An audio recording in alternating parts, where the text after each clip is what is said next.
L'amour de Christ nous presse, parce que nous estimons que si un seul est mort pour tous, tous donc sont morts.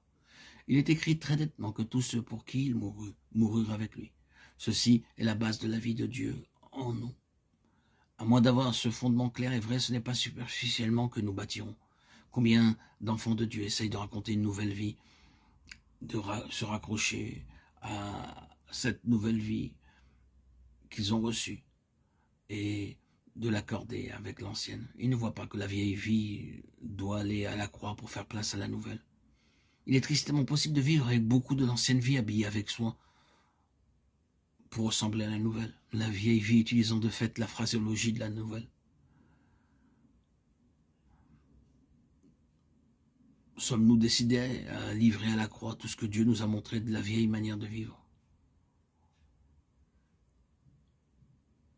Nous sommes morts avec lui. Ce n'est pas une théorie.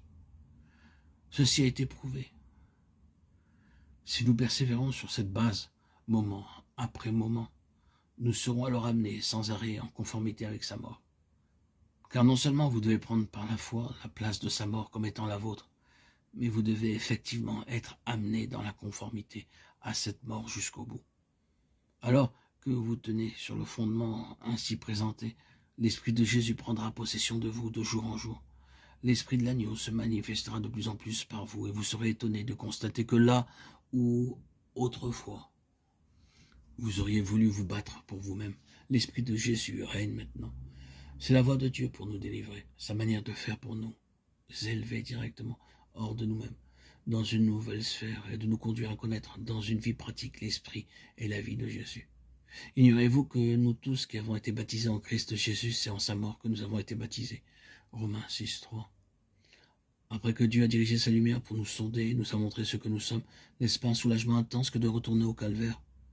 Grâce à Dieu pour la mort de Christ, Dieu dit que je suis devenu une même plante avec lui dans sa mort, afin que comme Christ est ressuscité des morts, de même nous aussi nous marchons en nouveauté de vie.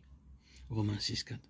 Nous avons été trop occupés avec le côté d'expiation en tant que règlement de compte, plutôt qu'avec la parole de Dieu qui nous dit que Christ devint malédiction pour nous, nous portant avec lui, nous, les maudits sur sa croix.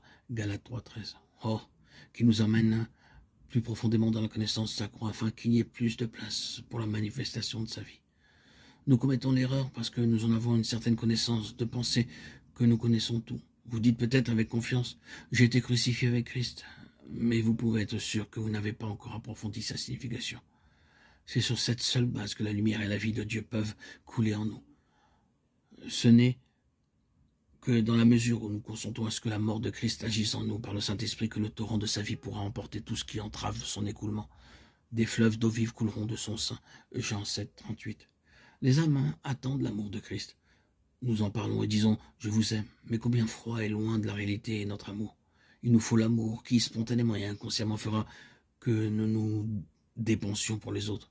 Le monde en a besoin. Nous sommes semblables à des vases d'albâtre avec le parfum à l'intérieur. Ces vases ont besoin d'être brisés. Prenons comme exemple 2 verres d'eau. Ils peuvent bien être transparents. Vous les placez ensemble. Comme ils sont durs, quel bruit font-ils au moment où ils se touchent l'un l'autre? Supposons que nous les brisons et laissons l'eau des 2 verres s'écouler ensemble. Il n'y a plus de bruit ni de dureté, mais de l'unité. Ainsi, quand Dieu nous élève vers lui, hors de notre moi étriqué, nous allons ensemble dans un seul esprit.